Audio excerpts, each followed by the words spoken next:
یہ global phenomena ہے. کیوں؟ اس لیے کہ یہ ایک دجالی نظام ہے.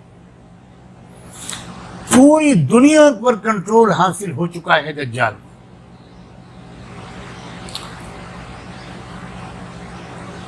اور دھوکے کی بنیاد پر حاصل ہوا ہے. یہ کیا یہ UNO دنیا کا سب سے بڑا دھوکہ نہیں ہے؟ آپ غور تو کریں. یونائٹڈ نیشنز کیا خوبصورت لفظ ہے، لیکن ان میں 5 پاورز ہیں، پاورفل کنٹریز ہیں، جن کے ہاتھ میں اصل میں فیصلے کی طاقت ہے. پوری دنیا پر دادا گیری کرتی ہیں وہ 5 طاقتیں. کیا یہ دھوکہ نہیں ہے؟ میں کس کس شعبے زندگی کو گناؤں، اسی پر تو میں ایمفیسس دو رہا ہوں. آپ انٹرٹینمنٹ انڈسٹری کو دیکھیے. آپ سکون قلب حاصل کرنے کے لیے جاتے ہیں فلم دیکھنے کے لیے. کیا لے کر آتے ہیں وہاں سے؟ آپ سکون لے کر آتے ہیں یا الجھن لے کر آتے ہیں، ٹینشن اور فرسٹریشن لے کر آتے ہیں، کچھ جرم کرنے کے نئے طریقے سیکھ کر آتے ہیں؟ کیا یہ دھوکہ نہیں؟ آپ میڈیا پر ذرا نظر ڈالیے. اصل میں میڈیا کا مقصد کیا تھا؟ کہ بھئی صحیح سچویشن سے اوپینین میکرز کو آگاہ کرتے رہنا، پالیسی میکرز کو آگاہ کرتے رہنا، سماج کی جو سچائی ہے اس کی خبروں کو اس لیے پہنچانا تاکہ جو لوگ ڈوئرس ہیں، کچھ تبدیلی لا سکتے ہیں، وہ تبدیلی لائیں. کیا میڈیا کا کیا حال ہے؟ جب آپ میڈیا کا لفظ سنتے ہیں، اگر آپ واقف ہوں، تو آپ کو سچ یاد آتا ہے یا جھوٹ اور دھوکہ یاد آتا ہے؟ کس حد تک گرتا چلا جا رہا ہے میڈیا؟ کیا یہ دھوکہ نہیں ہے؟ یہ ڈس انفارمیشن اور مس انفارمیشن کا ذریعہ ہے یا انفارمیشن کا ذریعہ ہے؟ صحیح خبریں پھیلانے کا ذریعہ ہے. یہ صحیح خبریں چھپا کر ٹارگیٹڈ قسم کا پروپیگنڈا کرنے کا ایک آلہ ہے. کیا میڈیا کا پورا نظام دھوکہ نہیں ہے، ڈسیپشن نہیں ہے؟ کس شعبے زندگی کے میں جس شعبے زندگی پر آپ نظر ڈالیے، کیا موجودہ ایجوکیشنل سسٹم، کیا یہ ایک زبردست دھوکہ نہیں ہے؟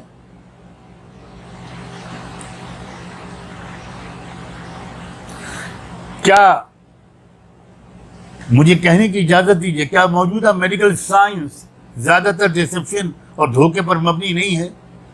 کیا میڈیکل جو پروفیشن ہے وہ ایک مافیا میں نہیں تبدیل ہو گیا؟ ہر چیز میں دھوکہ ہے.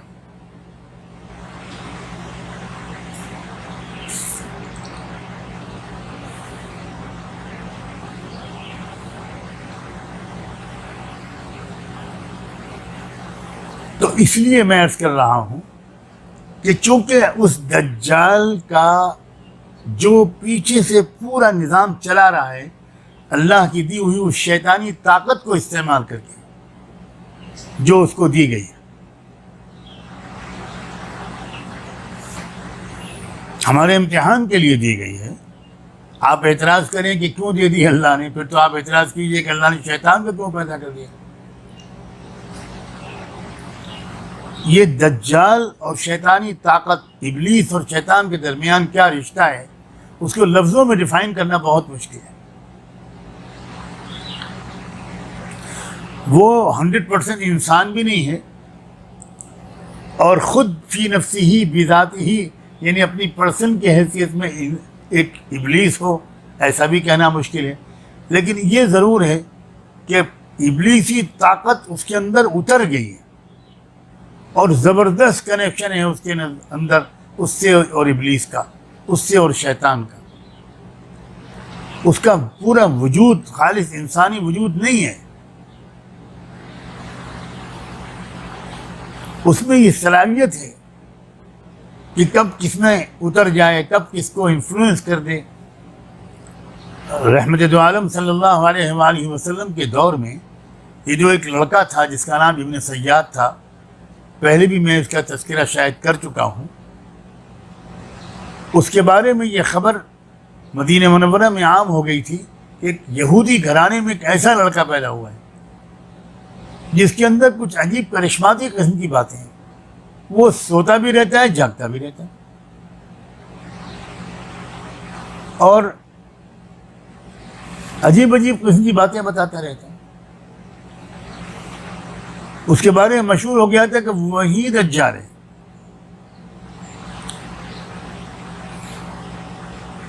اللہ کے رسول صلی اللہ علیہ وسلم، میں آپ سے عرض کر چکا ہوں کہ وہ خود گئے تھے اس کو دیکھنے کے لیے۔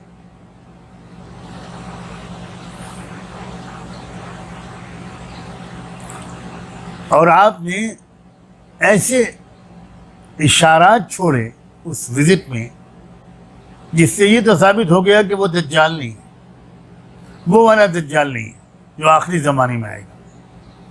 دجال تو اور بھی بہت سے آئیں گے، یہ تو اللہ کے رسول نے خود صاف کیا کہ اس بڑے اور آخری دجال کے آنے سے پہلے 30 دجالوں کو آنا ہے۔ تو یہ 30 کے 30 میں کون لوگ ہیں؟ یہ وہی لوگ ہیں جنہوں نے کسی نہ کسی حیثیت سے زبردست دھوکے میں ڈالا ہے دنیا کو۔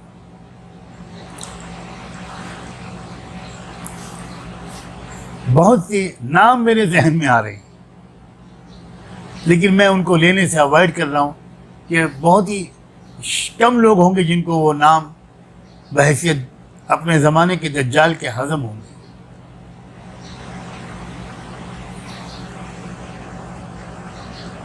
ذرا پڑھیے کارل مارکس کی تاریخ کو، لیجیے میں ایک نام لے لیتا ہوں، پڑھیے کارل مارکس کو، ٹھیک سے پڑھیے، تفصیل سے پڑھیے، اور یہ خود فیصلہ کیجیے کہ مزدوروں کے حقوق کے نام پر اس نے دنیا کو کتنا بڑا دھوکہ دیا۔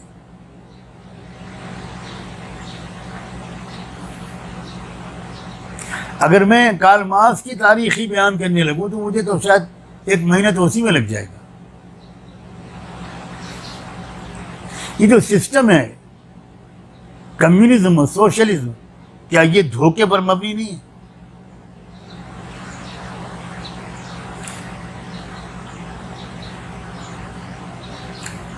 یہ جو کیپٹلزم ہے، کیا یہ خود دنیا میں سب سے بڑے دھوکے کا ایک نظام نہیں ہے؟ دھوکے پر جو کھڑا ہوا ہے نظام، یہ جو جتنی چیزیں چلائی جا رہی ہیں پچھلے چند سو سال سے، جب سے کہ یورپ کا غلبہ ہوا ہے اور دنیا کی خدمت کا موقع ہم سے چھینا گیا، ہم سے لیا گیا، ہمیں سزا دی گئی، اس لیے کہ ہم بھی تو وہی سب کچھ کرنے لگے تھے جو دنیا کے دوسرے رولرز کرتے تھے۔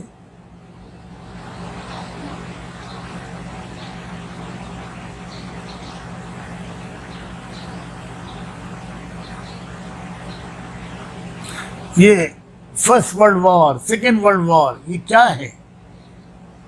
کیا یہ انہی مقاصد کے لیے ہوئی تھی جن کو مقاصد کے لیے اس کا ہونا بتایا جاتا ہے؟ کیا آپ یہ تھوڑا سا ریسرچ نہیں کر سکتے؟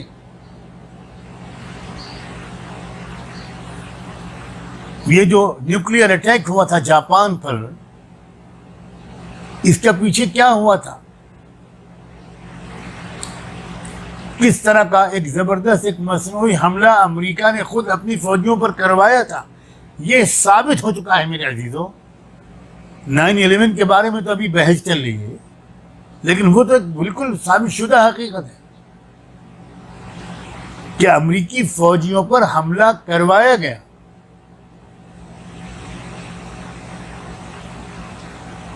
امریکی فوجیوں پر حملہ کروایا گیا، اور ایسے حملہ کروایا گیا جس سے جاپان ریئیکٹ کرے، غصے میں آئے جاپانی قیادت، اور پھر نیوکلیئر اٹیک کر کے جاپان کو تباہ کرنے کا ایک موقع ملے۔